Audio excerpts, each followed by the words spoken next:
Ba-da-da-da-da-da. Dungeons and Dopamine. Ta-da!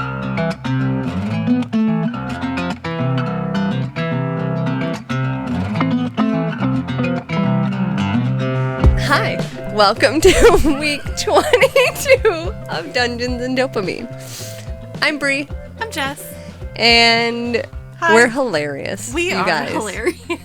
We've decided that we're just going to record constantly so you can hear our daily ramblings and every thought that goes through our head. It's going to be amazing and terrifying. Yes.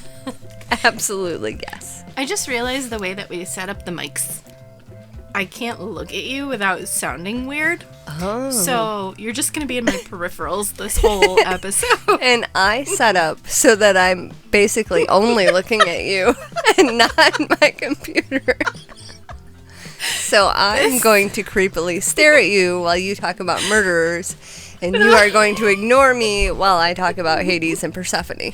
I'm just going to see you out of the corner of my eye, like one of those creepy things in a movie. If we turn the light off and back on and you're closer to me, that's gonna be a problem. Ideas. Let me write that one down. So, here we are. I transitioned that. It's gonna sound like I cut that really, violently. I don't know. Immediately. I have noticed how often you violently cut things in our episodes. It's really getting out of control. I have it on my resume that I am a violent editor. If you want violent clips, I'm your girl. I feel like that would give you an up if I was reading resumes. Yeah. Or you wouldn't want me near you. True. Or I'd think it was a weird typo and judge you for that. What does she mean here? Violet? Is she a violet? Okay, so my full stop reminds me now, this is not where I was going with this, of how I laugh and then completely change demeanor. I truly mean, if any of you know me, all of them, and most of them know you, and this has happened, and you thought that I was a jerk, it's just because apparently I find something funny, and then after I appreciate it for so long, I quit. you just move on. Is it awful editing yourself? That's a great question. Let me tell you about this essay I've prepared. I'm glad you finally asked. That's the roll of paper. It's not as bad as I thought it was going to be. When we first started talking about doing a podcast and actually, put down that we were going to do it, I was really worried about how my voice was going to sound to me. Same. But I'm actually more embarrassed by how hard I laugh while I'm listening to our episodes than my own voice or anything. I absolutely look like a crazy person driving around when I listen to our episodes, and then feel ridiculous because how do I think we're so funny? We've already lived this experience, so I'm crying again. I don't know if it was that funny while it was happening, and now I'm crying in my car. I cut bloopers, and I'm like, Ryan, you have to listen to this. And he'll listen, and he'll chuckle appreciatively, and then he'll move on, and I'm, crying. And you're like, why don't you understand?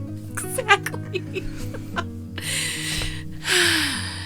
So, I hope that answered your question. It did. Thank you. Because it's the same way I feel listening to it. Yeah. I didn't think I'd be able to listen to any of our episodes. I just assumed I would never know what they sounded like. But I don't hate them, obviously, because I laugh while I'm listening to them. Can you imagine if you pulled up, to a showing or to a friend's house, and they were like, oh my gosh, I saw you laughing in your car. What were you listening to? We really need to get business cards made for those situations. Oh, this. Because still, as referenced by the Facebook post and the TikTok, I have no idea what to say when I am telling people about my podcast. Seriously. My podcast. Yours. It's a totally different story when I'm telling people about mine. I actually have a secret podcast that is direct competition to this podcast, and I named it Dopamine in Dungeons. And you talk about the exact things we talk about 1 week early. And opposite. So, like, if I talk about, like, the Titanic first, and then you talk about plants, you talk about plants first, and the Titanic second. Yep. You figured out my evil plan. This is an example of one of those things that I'll be editing and crying. And I am ashamed. I am ashamed. That was beautiful. Thank you for that. And we're done. But Bum. So, before I like rudely interrupted myself, I had an epiphany, and it was just this morning. And do you remember in the glorious days of the early internet, in like the late 90s and the early 2000s, and you would go on like LiveJournal or your own personal Angel Fire website. Oh my. And you would take a quiz. A quiz that was like, what's your name? What's your favorite color? Who's your best friend? What do you like to do? What's your favorite drink? Etc., etc. We loved those. We did, for sure. So many of those. So many. Does my LiveJournal still exist? I got rid of mine because I was dumb. But I mean, same.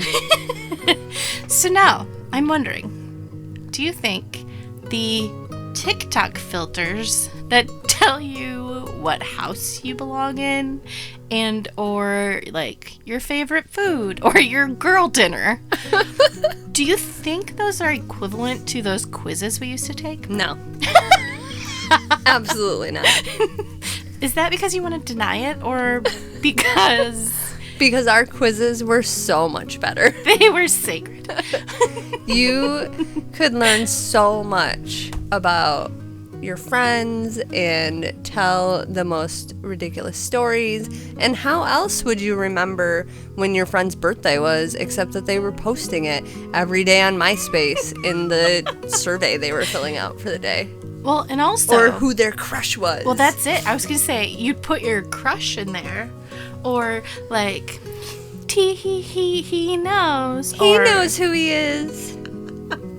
And that was... that. Or you're right. You're right. Maybe I'll tell him someday. Yeah, okay. Mm-hmm. You're good. You're right. My epiphany was epiphaless. I don't know what that means, but it should go on a t-shirt. My epiphany is an epipha elbow. Yes. This is the kind of content I cut out to make myself look better. You're like, oh, not again. How would you spell Epiphaless?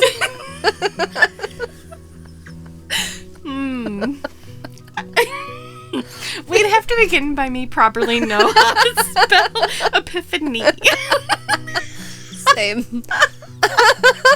I think it starts with a E. P H? No, that would be Epiph A NY. E.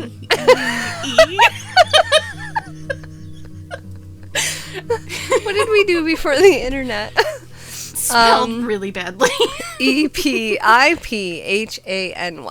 I mean, that's basically what we said. So Epiphaless would be EPIPHA L-U-S. Epiphaless. Or L-E-S-S, because it is without pipple. Epiphaless. Is not a word, so you've officially created it. And I'm putting it on a t-shirt. Our merch is going to just be... are better than Epiphaless.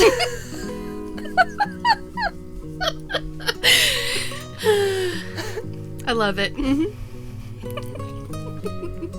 I think we can really just wrap it up for the day. I'm good. It cannot get any better than No. Epiphaless. So. That's our transition word. So. About Hades and Persephone. You know who is not Epiphaless? Hades and Persephone. Correct. They are full of epiphanies, in fact. They are the furthest from Epiphaless. So... Sorry. I just totally interrupt. I think that you know who ... should be one of our slogans, because that's how I've tried to transition everything since like episode 14. You know who loves real estate? The dog man. So anyway, I'm sorry. Epiphanies of Persephone and Hades. Yes. So Persephone's and Hades were Greek gods. Are Greek gods? The original morally gray character, or the original frenemies or enemies to lover trope. And I fell into a series of books last year, and they weren't the best series I've ever read. They're by Scarlett St. Clair, I think. It's, 6 or 7 books. They're okay. They're fine for a fantasy novel. But I kind of realized I didn't really know the original story of Hades and Persephone. I knew what I'd been reading in these books. I knew the twist that even ACOTAR kind of plays on that. And I knew, like, the Hercules Disney version. Yeah. Hades and Persephone is an awful Greek myth, just like all the Greek myths, because hopefully before I tell this story, you guys know that the Greek mythology is bonkers and gross and awful, especially compared to modern day stories. So I had to put that back in my mind as I read the original version. I don't want to say original, because there are actually a lot of different versions, sure, even from way back when. But basically, Persephone is the daughter of Demeter and Zeus, who are brother and sister, but no big deal. And one day she's out picking flowers, and Hades sees her and instantly falls in love. And this could be because of fate, or maybe Aphrodite or Eros shot him with an arrow. Who knows? But he kidnaps her and steals her off to the underworld. Creepy note here, he is also her uncle, because he is also brother to Demeter and Zeus. But, that didn't matter back then. So we're just going to overlook the fact that he kidnapped his niece, raped her, and forced her to marry him and become the queen of the underworld. Thanks, Uncle H. Yeah. Totally cool. I get to be queen. And so Demeter obviously is heartbroken. She is missing her daughter. She is just freaking out, trying to find out where she is. Which, just as a side note, probably one of the only concerned parents in the entire Greek mythology. Probably. Yeah, there wasn't a lot of caring going on back in those days. So she finds out that Persephone has been taken to the underworld, and she tries to get her daughter back. And Hades is kind of agreeable to the idea, but then he also tricks Persephone into eating pomegranate seeds, which somehow ties her to the underworld. Some of the myths said, once you eat something in the underworld, you can only eat food from the underworld, or you can only survive in the underworld. For whatever reason, she now had a tie. She could not live outside the underworld for extended amounts of time. So Hades is like, sorry, keeping your daughter. She's mine now. I'm going to make her a queen. Cool, thanks, bye. And Demeter is devastated. She throws a fit and causes winter and all kinds of crazy issues with the weather. Crops stop growing. People start going hungry. So they go to reason with Hades and say, hey, you know, you really need to give this girl her daughter back because we would like to eat. And so Hades very generously agrees that Persephone can live on Earth for or above the Earth, whatever, for half the year, but has to live in the underworld for the rest of the year. And this is a whole big awful myth, basically, to explain why the seasons change. Yeah. So we have winter and spring and summer and fall because Demeter is mourning her daughter while she is in the underworld, so she, you know, makes it go cold and barren and helicopter parent. Yeah, she does that every year, all the time, just baby. Because. But how does it explain why New Zealand is winter while we're summer? Well, that has to do with the axis of the Earth. Oh. Just like to throw a little bit of science into my mythology. Always. So, looking beyond all of the creepiness about, you know, Zeus and Demeter being brother and sister and having a daughter who is kidnapped by her creepy uncle, and in some of the stories, Zeus actually helps Hades kidnap Persephone and absolutely knows that Hades is going to take her to the underworld to be his. But most of them agree that when it all boiled down, Persephone did eventually come to love Hades. They basically lived happily ever after in the underworld. And even when the rest of the mythology and all the other gods and goddesses are basically sleeping with anybody who looked their way and like doing awful things like turning into eels to like rape people and tricking people and all this awful stuff, Hades and Persephone were actually pretty loyal to each other. She reigned with him. They were king and queen. There's some rumors, I'm going to say rumors, like, you know, these are real people, that maybe Persephone had an affair with Adonis, and maybe Hades had an affair with Minth, which is, I guess, some story out of the Iliad. I don't know. But compared to the rest of them, they were probably the perfect couple. And really, if you're immortal and you're living forever, I mean, stepping out on your marriage once in all of eternity, when everybody else is kind of just making up the rules as they go along, I'd say that's a pretty solid relationship. And beyond that, I could not find a single incidence of Hades actually being evil.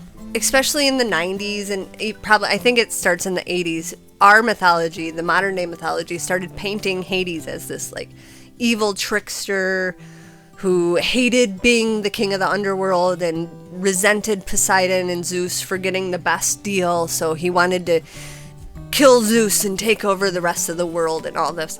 But if you read the original mythology, he was kind of just chilling. I feel like he chose it in the mythology. In some of the instances, yeah. Some of it was like they drew straws, basically, and he got the short... Actually, one of them said that Poseidon actually got the short end of the stick because he is literally stuck in the water.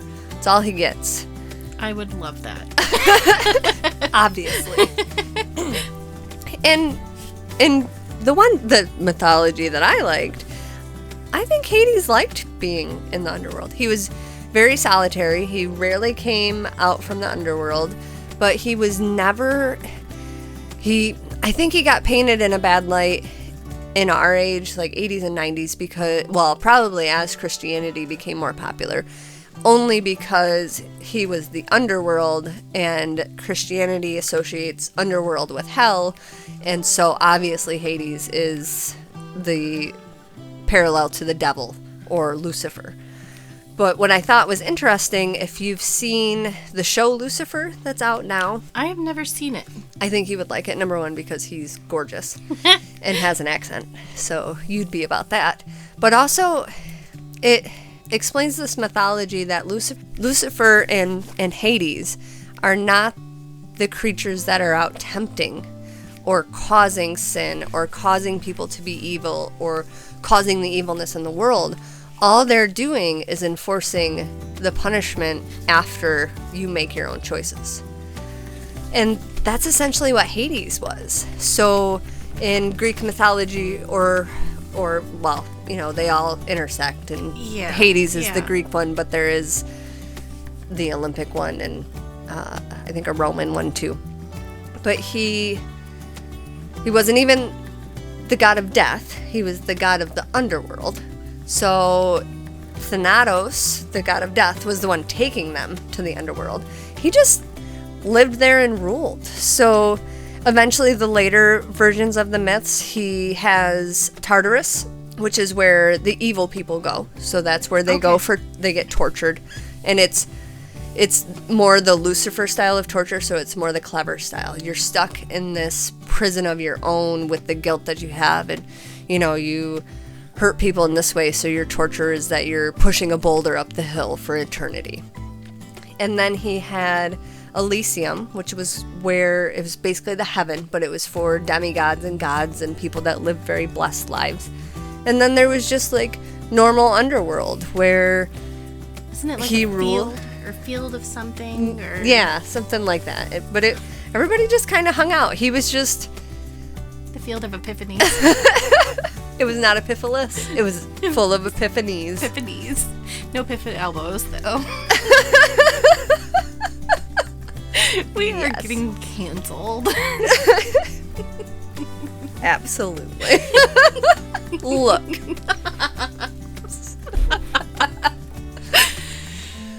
So Hades is portrayed as this kind of evil and mischievous god in our lifetime. But I feel like originally he was supposed to be more of just a solitary...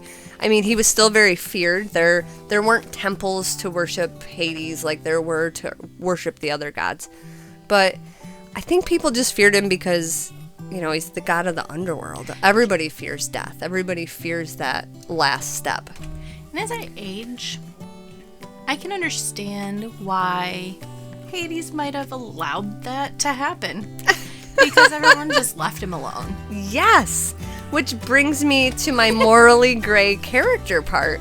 I love that this is the story that is being retold, because you and I were never going to go for the guys that were the all-American heroes. We weren't into the guys that were the football captains. The blonde, the Captain America style guys. That was never who we were going to go with. But but the Heath Ledgers of what 10 Things I Hate About You, the professional wrestlers, it was always stop it right now. It was always the underdog, and hi Pebbles. That is Jessica's Pebbles checking in from her Finch app, because she really is going to make this entire episode about her. Which half my episode, or half my writing already was, because every me? because every time I think about these morally gray men, it's men we would be attracted to. But when we were growing up, they weren't written like that. No, not at all. The dark, scary guys might have been handsome, but they were always bad for you. Even like Vampire Diaries. You know, Damon Salvatore is the evil one, and he's smoky and handsome and gorgeous. But that's a great one too, because that one starts bad, but as the show progresses, you can see the change in the narrative. Yes, and you can see how the all-American looking, you know, goody two-shoe type guy is actually the one probably with more issues than the dark and stormy, leave me alone type guy.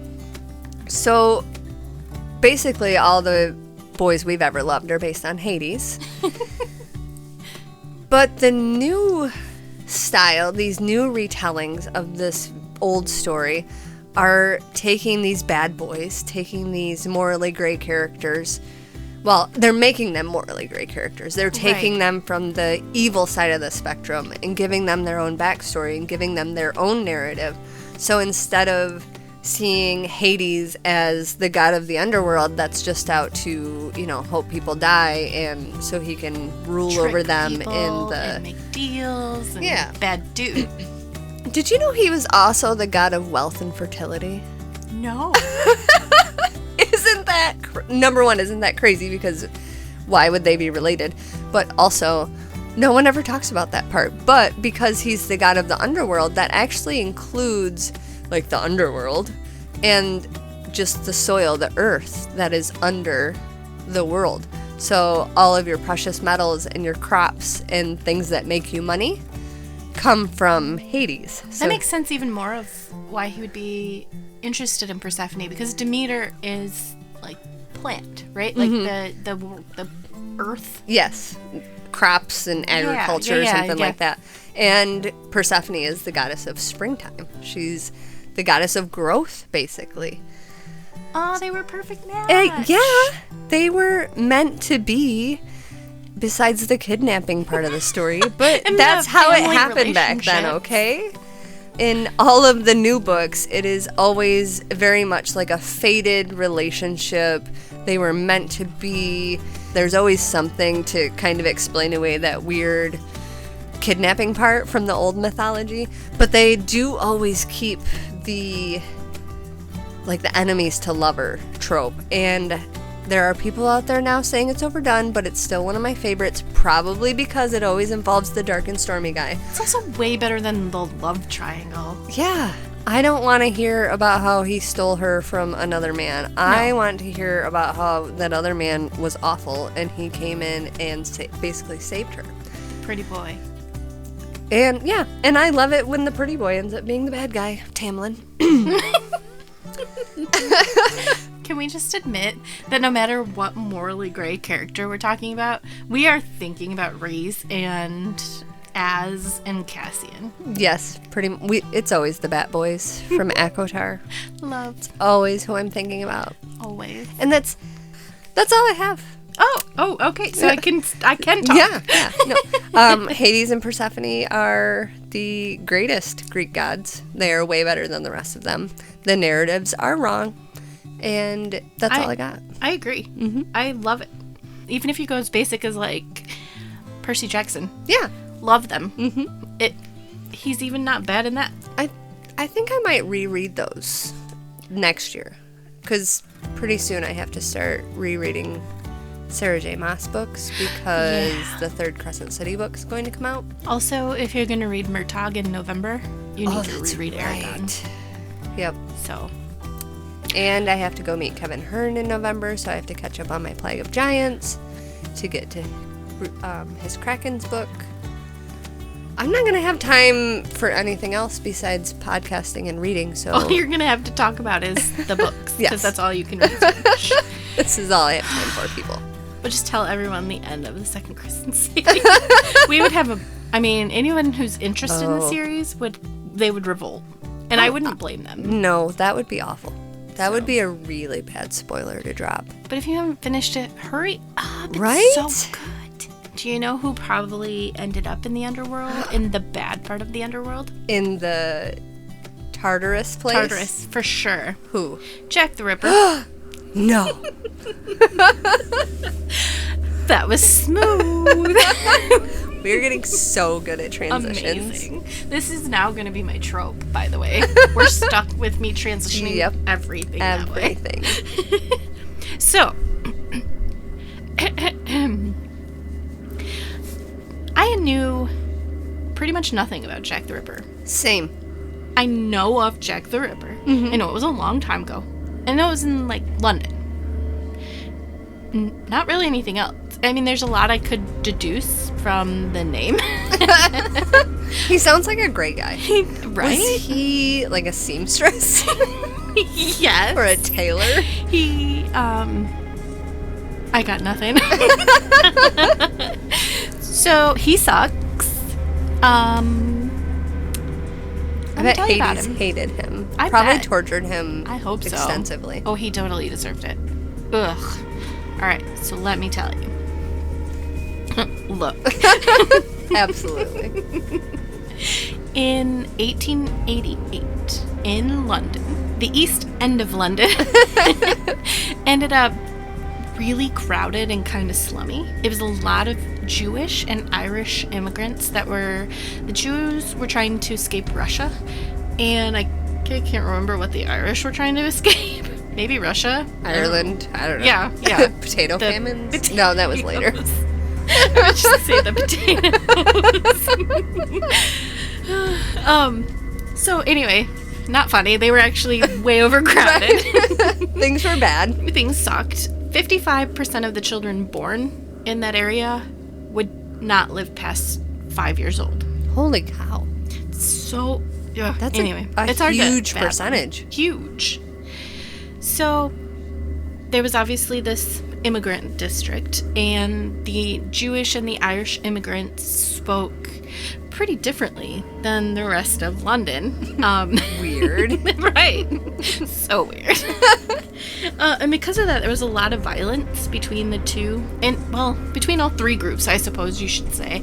The immigrants fought amongst each other, and then, of course, the folks of London would fight against them as well. So robbery, violence, and alcoholism were just a staple of life on the East End at that time. Women had a really hard time getting jobs back then. Mm-hmm. Not only were they women, but there was no jobs around anyway. So when they did get a job, they would be paid way too little, and often would fall into prostitution, which with all the other debauchery was great for people. Yeah, they fit right in. Yeah. So, Jackie Boy, Jack the Ripper is thought to be one of the first serial killers in history. Okay. There has probably been many of them before him, but he started this when, like, prints started to get cheap, and they would print out papers every day and send them around, and it was easy to get your news, not like today where I can log on and find out anything within 3 minutes of it happening. But well, and this was probably when towns and cities are actually starting to, like, get everything figured out to where yes, they are looking for people that are doing stuff wrong, rather than just being like, they probably deserve it. we don't have anybody to deal with that, so we're just gonna go over there and make sure that guy stops hitting that guy. Exactly. So yeah, I mean, it was probably one of the first documented, but not to take that away from him, but he's a jerk, so he deserves it. Taking it all away from him. I'm taking it away. He's Epiphaless. It's really difficult to figure out what murders he actually committed. There's the five core. They are confidently linked to him. Okay. There were 11 murders total in the area in this time, and he could have been responsible for any of them, or all of them. But they all did have different MOs, except for his core 5. Okay. So, in August of 1888, a man was heading into work, and he saw a bundle on the ground. He walked over to it and realized it was a woman, and as he was kind of realizing this, another man walked over, and they sort of checked the body and thought they'd felt a heartbeat, but I don't know why. They decided to leave and let a police officer know as soon as they found one. I don't know if they thought because of all the badness going on at the time that maybe she was just an alcoholic sleeping off a bender, or if she was a prostitute who'd passed out there, whatever. Not like they had a cell phone to just call Exactly. 911 and Yeah. wait for the ambulance to show up. So they wandered off and thought she was just okay. What they missed is that her throat had been slit. Her throat had been slit so aggressively that it was down to her vertebrae. Oh my gosh. I should have done this 5 minutes ago. Content warning. He's a serial killer. There's some nasty stuff. I tried to friendly it up a little bit But he's still a serial killer that Yeah. killed people in violent ways. Definitely can be some nasty stuff. So, sorry if I already freaked you out. She had been disemboweled, and her vagina had been stabbed twice. Oh. She was a 43-year-old prostitute, and of course, by the time police got there, she was gone, unfortunately. I don't know if that man actually felt breathing, or if it was just an illusion, or what. Maybe it was her final... I don't know. With your throat slit that deep, I don't feel like you're doing a whole lot of breathing. Right. So, 1 week later, a woman's body was found near the steps of a doorway. Nothing spectacular about them, just down at the bottom of the steps. She had very similar wounds to the first woman, but had also been flayed to the point that some of her skin had been thrown over her shoulders. Oh my gosh. And then her organs were missing. Or not her whole organs, pieces of her organs were missing. But, oh, yes.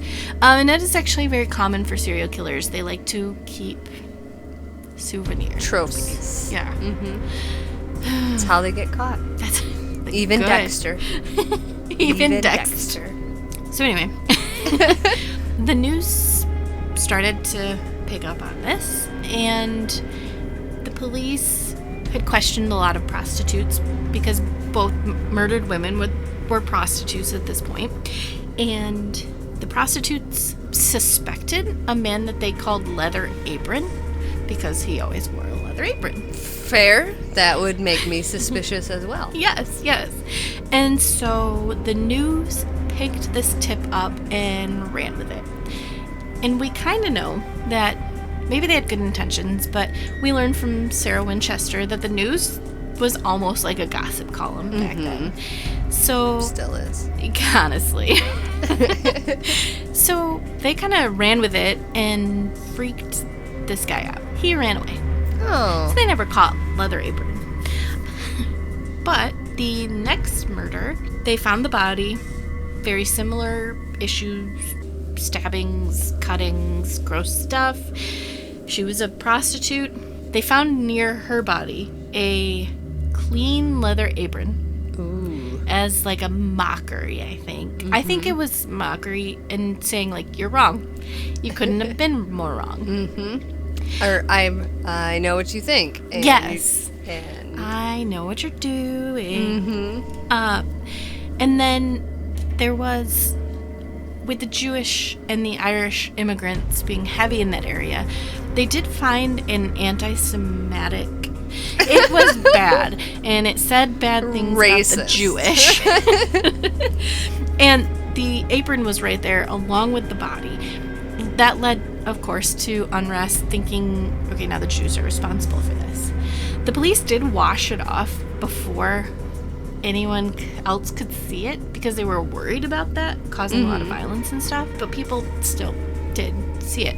Now, with all the unrest and the unhappiness and the sad lives that they were already having, it could have already been there, and it was just a coincidence. Happened to be by the body. Or he thought it was funny. I think he clearly is freaking weird. Right. So, this next murder, a man was riding his horse, and as he came up to a kind of darker area, his horse reared back, startled by something. And that's when the man saw a woman on the ground, and she was partially in the dark, partially in the light. She only, I mean, I don't say that and mean that, but only had her throat slit. So there's a thought that the horse might have been startled by the man and the blood and what was happening. And he scared him away. Unfortunately, the lady still didn't live, but... I mean, when you start with that, yeah. which is, probably a mercy considering what he was doing to the rest of the body. Yeah, honestly. I didn't see, and I probably should have looked into this more. I didn't really want to. I didn't see if he did any of the flaying or anything while they were alive. Maybe back then it would have been harder to tell. Yeah, I don't know probably. if the science back then would know that. Yeah, that's a good point. So, The next one, sorry about all the gross murders. I didn't do them. It's not my fault. Jeez, Jessica. The next one, her throat was cut all the way to her spinal column. Oh my gosh. She was disemboweled, and he cut off her nose and then cut flaps under her eyes. At this point, the police were being really careful not to give information to the public because of what had happened before. And this made the public believe that the police weren't doing anything. Of course. So people were freaking out. I'm glad to know that even in the 1880s, people were still just stupid. Yep. They just took whatever they thought was going on and ran with it. Yeah. And I assume, this is just an assumption, that the news was playing on this fear. Oh, absolutely. That's what they do. That's what sells newspaper. Yup. I'm scared. I need to know what's going on. Mm-hmm. Give me the next day's newspaper. So, in this time, the police did receive a letter. And it is very notorious. It is called the Dear Boss letter. And I want to read it to you. The Dear Boss letter. Dear Boss, I keep on hearing the police have caught me, but they won't fix me just yet. I have laughed when they look so clever and talk about being on the right track. The joke about leather apron gave me real fits. I am down on whores, and I shan't quit ripping them until I do get buckled. Grand work the last job was. I gave the lady no time to squeal. How can they catch me now? I love my work, and I want to start again. You will soon hear of me with my funny little games. I saved some of the proper red stuff in a ginger beer bottle over the last job to write with, but it went thick like glue and I can't use it. Red ink is fit enough, I hope. Ha ha. The next job I do, I shall clip the lady's ear off and send it to the police officers, just for jolly, wouldn't you? Keep this letter back until I do a bit more work, then give it out straight. My knife so nice and sharp. I want to get to work right away, if I get a chance. Good luck. Yours truly, Jack the Ripper. That is terrifying Yes. and disgusting. Yep. Holy cow. This is the first time he was ever referred to as Jack the Ripper, and of course, that's darn catchy. So People loved it. Yeah, and the news loved it. They ran with it.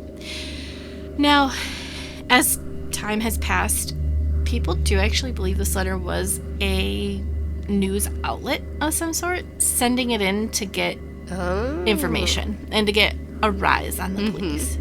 The murder that happened after this, there was actually a nick on her ear as if he had begun to cut her ear, which is the strangest part. Hard to say if it was true. The name stuck, which is why I think it is still an important letter. Right. And it would make sense if the news is trying to stir the pot, I guess would be a good way to say it. Jerks. So, yeah, exactly. So that's gross. So he's disgusting. There was also something called a vigilance committee. Okay. I did not look into it. I had a hard enough time looking into all this without being like, no, I can't talk about this. I'm out. I'm out. Thanks. I'll talk about kittens. After you finish these murderers, you're just going to have to talk about happy things for like 4 weeks in a row. I was thinking about doing a series of pets that become heroes. That would be adorable. The only problem is I think we might cry. The whole episode, instead of us crying, or instead of us laughing and sniffling, will be us crying and sniffling. That's so brave. Yeah, We'll exactly. I'm see. here We'll for see. it. I could use it figured. after Jack the Ripper. Right? And then my next one, which is going to be fabulous. And the last one, Holmes was gosh, his hotel. Yeah, the murder house, the castle.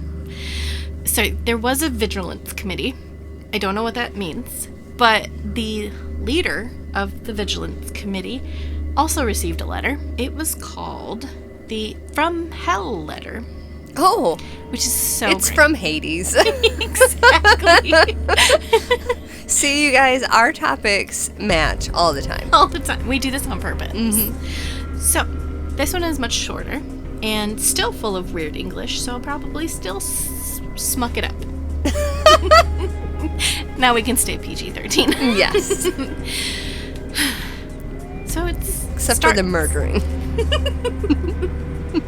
So it starts as, "From hell, Mr. Lusk, sore, I send you half the kidney I took from one woman, preserved it for you tother piece. I fried and ate it, was very nice." The other piece. Oh, yes. Yes. Maybe t'other is some sort of the other Yes, contraction. I bet you're right. Okay, yes. Why? See, that's why you're here. This is why. This is why this is a two-person podcast. Exactly. We could never do this alone.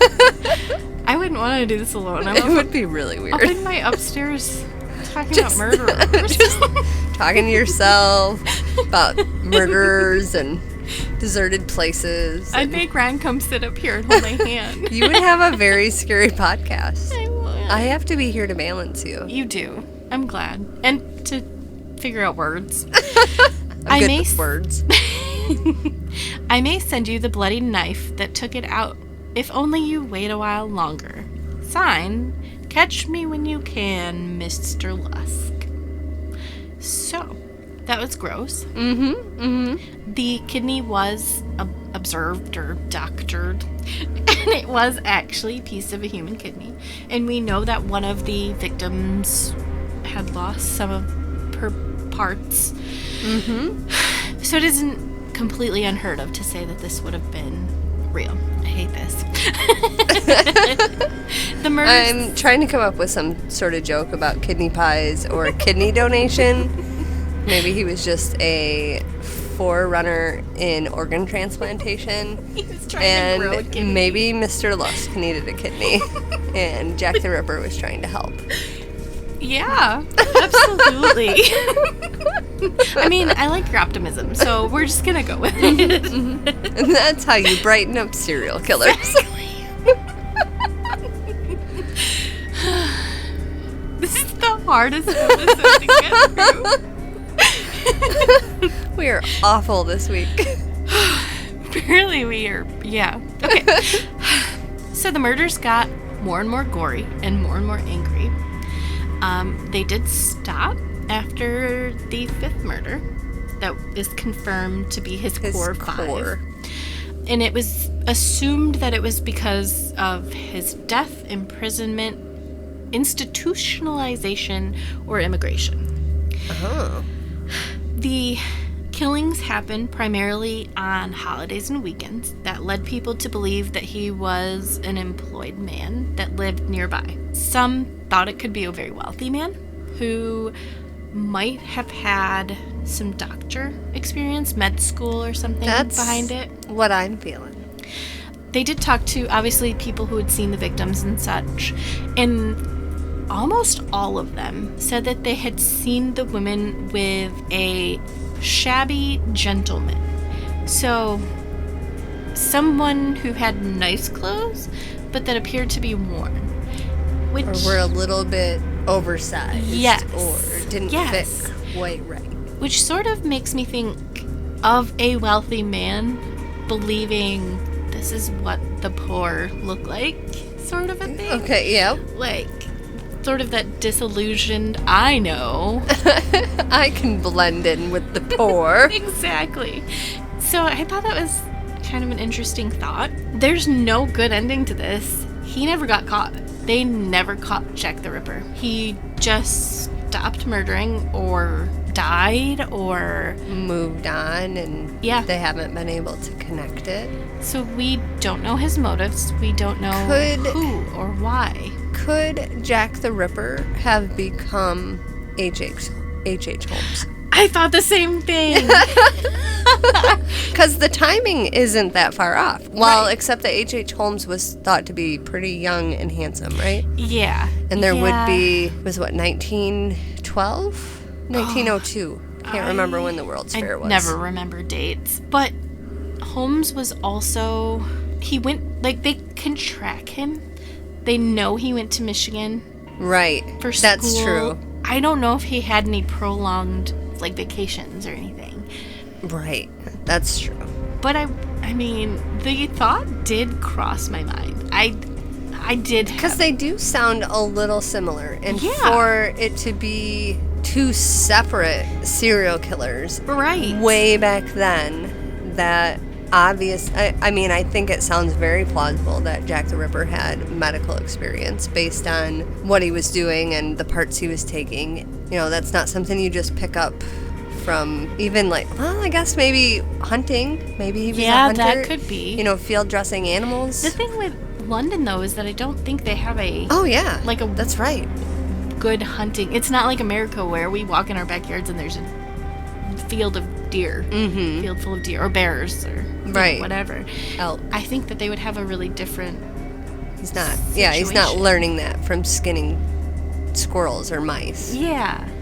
So H.H. Holmes was actually born in 1860, making it very plausible that at 28 he would have gone and he would have been in London. Yeah, he would have been in the midst of his murders at that point. I think we just solved another murder. We're so good at this. And you know what's going to happen? In 2 weeks, a news story is going to break about how the new DNA testing, somebody found some old DNA that they can trace back to Jack the Ripper's murders and also H.H. Holmes. If that actually happened, I would probably literally die of a heart attack. We would have to take this recording and bring it to someone Seriously. and be like, listen, guys, we're not even sure we believe in this type of magic, but we are either fortune tellers or we are causing World something to happen in the universe. So yeah, I would poop. Same. I mean, I was just, don't ask why, but I was reading a Wikipedia article about Abraham Lincoln's mom. That's such a you thing that I don't even feel shocked by that. And turns out she is related to Tom Hanks, or somehow they were able to do DNA genetic testing on her to determine that she was part of the Hanks family, and Tom Hanks and Abraham Lincoln are in fact related. Thank you for that. That's been fun. Interestingly enough, this came up on Facebook for a Toy Story thing. Tom Hanks, Toy Story. Do you remember? It all connects. How our Bigfoot Firefly episode was totally unhinged? No, I lied. It was the Firefly Kraken episode. This might be worse. This might top it. This does not bode well for the next one. The only last thing I have even about him is modern day, with all the advances we have now.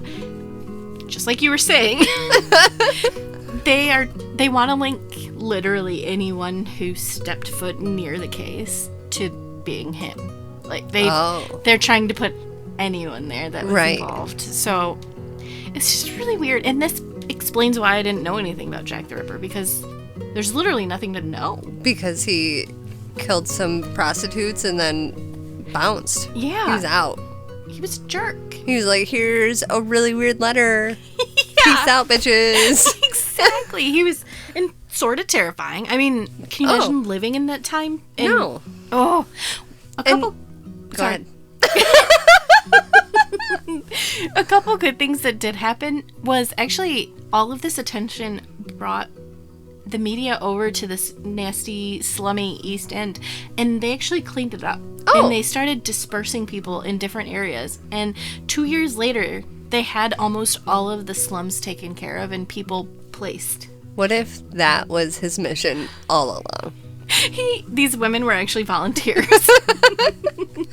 For the good of the people. Or what if they were cadavers? Because it was H.H. Holmes, and he knew all about stealing cadavers from hospitals. H.H. Holmes sold him the cadavers. Yeah. And he did it to bring light to the issues with racism and immigration and slums. He was just giving power to the people.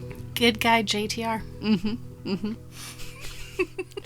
And this is why you should always question the narrative. I was kind of like, I was doing these and I was like, she's not going to be able to question the narrative on these. And I was going to make a comment about that and I forgot and you did it anyway. And now here we are. Oh my gosh. We have solved a serial killer amazing. murder and connected his motive all at the same time. We're epic. Mm-hmm. Like, They should put us on all the cases. really, they should. You just give us a word that can send us down a rabbit hole, and we will give you the facts. So, this was Dungeons and Dopamine Podcast. You can listen to us anywhere you stream podcasts and on YouTube. You can find us on Facebook, TikTok, Twitter, Instagram, and Reddit. You can reach to you can reach to us. You can reach to the stars. Reach for the sky. So bad. This whole episode is a disaster. Happy episode 22, everyone. Hi, Patreon. This was beautiful because we are Dungeons and Dopamine Podcast.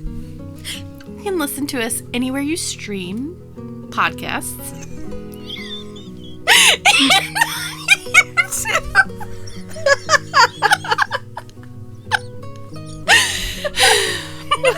You can find us on Facebook, TikTok, Twitter, Instagram, and Reddit. Kind of. I haven't updated it since I made it. Kind of. You can reach out to us on any social media and at dungeonsdopamine@yahoo.com. And Dungeons and Dopamine is edited and published by Argyle Pigeon Productions, who we always appreciate. They're not too bad. We also have Patreon. We do. Check that We should out. add that to this. Yes. Okay. Thank you. We love you. Okay, bye. Bye.